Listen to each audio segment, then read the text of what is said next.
bahala og lisod padayon ta sa pag-abante. Padayon sa pagtikang ayaw sayang iyang nangagi. Naamay mo babil pero pasagday sila. Padayon sa paglakaw bahalag ikaw ra usa.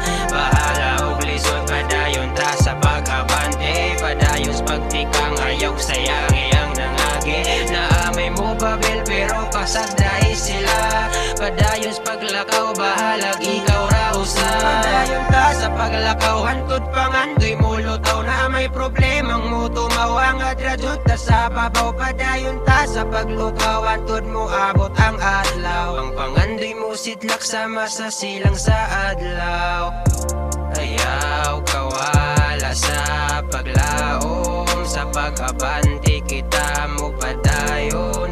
Bisag lisod padayon sa pagtikang, sa biyahis panahon kitang tanan makauban. Ayaw kawala sa pag-asa, sa mga pangandoy ni mo na apay pag-asa.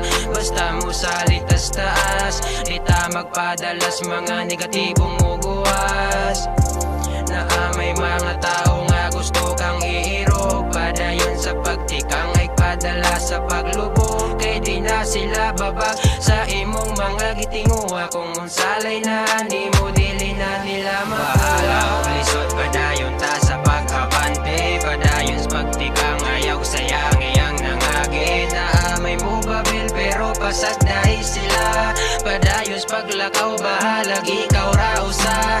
Bahala og lisod padayon ta sa pag-abante. Padayon sa pagtikang ayaw sayang iyang nangagi. Naamay mo babil pero pasagday sila. Padayon sa paglakaw bahalag ikaw ra usa.